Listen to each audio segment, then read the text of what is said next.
Hi everyone, welcome to S4 Sharnya Science classes. I hope you all are able to follow my videos. If it is really helpful for you, please support me by liking and sharing with your friends. If anybody still remind to subscribe my channel, then please subscribe it also. Hi everyone, welcome to S4 Sharnya Science classes. Today we are going to discuss about the third chapter of class 9, atoms and molecules. In the second chapter we have learned about what you mean by pure substance, what you mean by impure substance and their examples, everything, right? So this chapter we are mainly concentrating on atoms and molecules and what are the basic properties of atoms, what you mean by atomic mass, what you mean by molecular mass, and what is the structure of an atom, like that, some more detail. In the next chapter we will learn detail about the structure of atom. So here we have an introductory session of atoms and molecules, right? So first we have to understand what you mean by an atom. Atom, actually in the olden days it was considered as, it is indivisible, the smallest indivisible particle. The smallest indivisible particle, which was called as atom, right? Indivisible particle of what? It is indivisible particle of matter. So atom was the smallest indivisible particle of matter. This idea of divisibility, it was actually given by some of the philosophers like Indian philosophers, even some of the Greek philosophers also given the same idea of divisibility, right? So you can see that here Maharishi Kannad,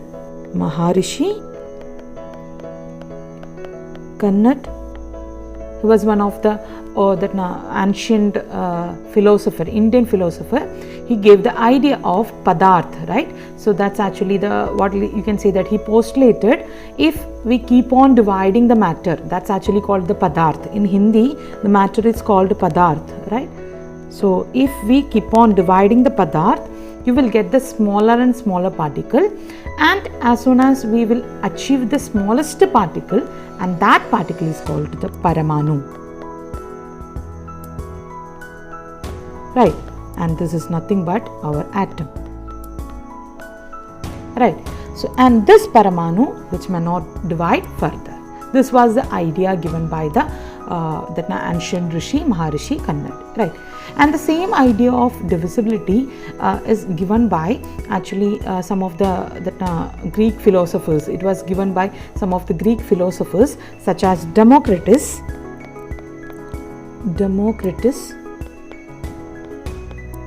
and also another one is Leucippus. These two philosophers, these are actually Greek philosophers, they also given the same idea of the divisibility, right? And these people suggested that when we keep on dividing the matter, there comes a time when no more division of the particle cannot take place, and such particles are called atoms, right? That means actually being indivisible, right? So this atom is actually came from atomio. You can see that it's nothing but atomio, it nothing uncuttable or indivisible. This idea was given by Democritus and Leucippus, right? So these are actually, you can see that these are the ancient history, we can say that, whether Indian history or the Greek history, we can say that, right? But all these ideas were not backed up by many experimental pieces of evidence or anything, right? So you can see that it's not at all these ideas, they have postulated something, but there were no experimental evidence or anything, right? So these ideas were not backed up by many experimental pieces of evidence until, right, Antonio L. Lavoisier, right? So another scientist, very important scientist, you have to remember the name of that person, Lavoisier. He was the person who provided two chemical combination, two chemical law of combination, or simply we can say that the laws of chemical combination, laws of chemical combination. So there was no experimental proof for proving this this ideas of Democritus or Maharishi Kannad. What is that idea? That's actually the atom, right? Atom idea prove करने के लिए उनके पास कोई experimental proof कुछ भी नहीं था, but actually some scientist actually going on research on these thing, and last में Lavoisier provided 2 laws of chemical combination which actually given somewhat support backup for these ideas of that atom, right? So first we are going to learn about what is this law of chemical combination, right? So actually what was that law of chemical combination, वो 2 laws क्या क्या है और उसका मतलब क्या है, that we are going to learn, right? So one of the first law of this chemical combination is known as law of conservation of mass. तो ये 2 लॉ में फर्स्ट लॉ जो बता रही है that's actually law of conservation of mass है. According to this law, mass can neither be created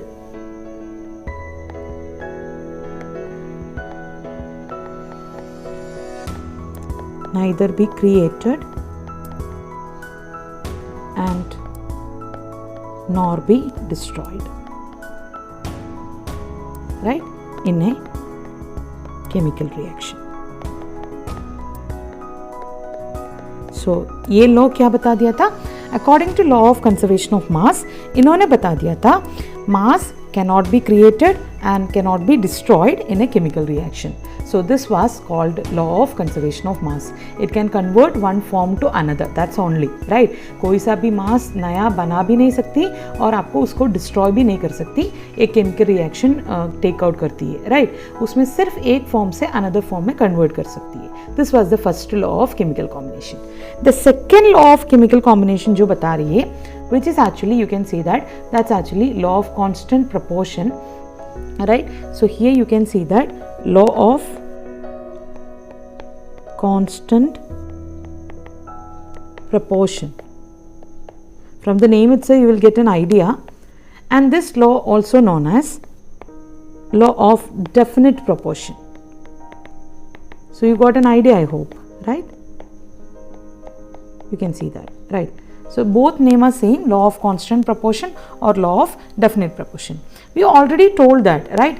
Here in that law of conservation of mass में क्या बता दिया था, right? During a chemical reaction, the sum of the masses of the reactants and the products remain unchanged, right? तो आप कोई सा भी chemical reaction ले लो, reaction के पहले क्या था, right? Reactants, right? Reactants, mass of reactants will be equal to mass of products after the reaction, right? So ये था actually the idea given by law of conservation of mass, right? Now law of constant proportion or law of definite proportion क्या बताती है? Here you can see that the elements are always present in definite proportion by mass in a chemical substance. We can say that the elements are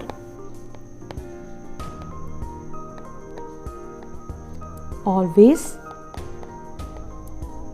present in definite proportion, right, by mass in a chemical substance. This was the law of constant proportion, we can say that, right? तो इसका example क्या है? We will take one example, then you will have a clear idea, right? For example, if you are taking hydrogen, right, hydrogen and oxygen, right, it will be having if you are taking hydrogen and oxygen, if they are combined to form water, right, you can see here they have a definite proportion by their mass. Hydrogen, you can see that that's actually 1:, hydrogen mass number 1, right? So here you can take that the water ratio, the hydrogen and oxygen present in the water in a ratio of 1:2. कैसे 1:2 आएगा ये?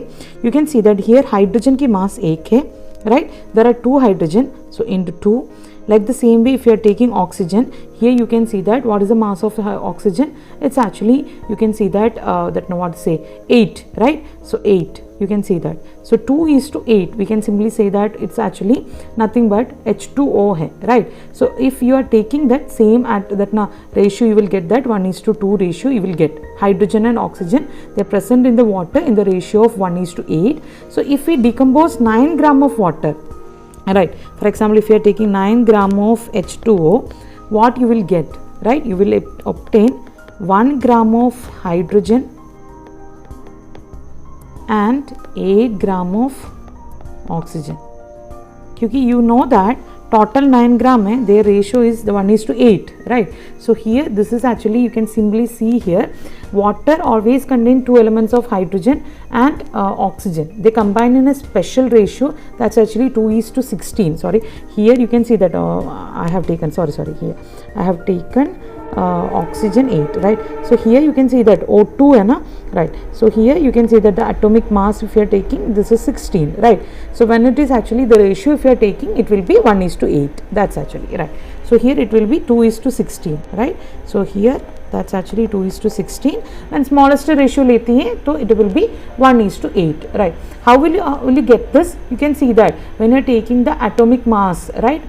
So mass number of that H2 and oxygen, right? So here you can see that atomic number of oxygen, that's actually 8, right? And mass number is 16, right? So you can see that it will be 2:16 ratio में, you can see that that's actually 1:8 ratio by mass, right? तो अभी आपने 9 gram water ले लिया है, if it will be decomposed to get 1 gram of hydrogen and 8 gram of oxygen, because हमारा ratio 1:8 है, तो कितना fixed proportion में they make that, right? So that's why we are telling it's a constant proportion or the definite proportion we are telling, because when they will make their substance, right, chemical substance बना देती है, तो the elements are always present in a definite proportion by their mass, right? Another example we can take that. For example, if you are taking the example of ammonia, right, NH3. Here you can see that ammonia, they also contain 2 elements of nitrogen, right, and hydrogen, right? So you can, 2 elements will be there. The 2 elements are nitrogen and hydrogen, right? कैसे combine कर रहे हैं? You can see that NH3 है, right? So ammonia, the atomic mass is 14. Hydrogen, you can see that that's actually 1, and if 3 hydrogen is there, so 14:3, right? So 14:3 by their mass, right? So you can see that whenever they will decompose, you can see that there will be 14, right, gram of nitrogen and 3 gram of hydrogen will be there. That's a theory, right? So that's, we are telling that they have a fixed or definite proportion or constant proportion of their mass, right? I hope you have a clear idea about law of chemical combination here, right? So these all actually proposed by Lavoisier, a scientist, right? So here we are finishing the first part of the introductory session of that atoms and molecules chapter. I hope you have a clear idea. If you have any queries, you are free to let me know. I will reply you soon. Thank you. Hope you all understood this video. Thanks for watching. Have a nice day.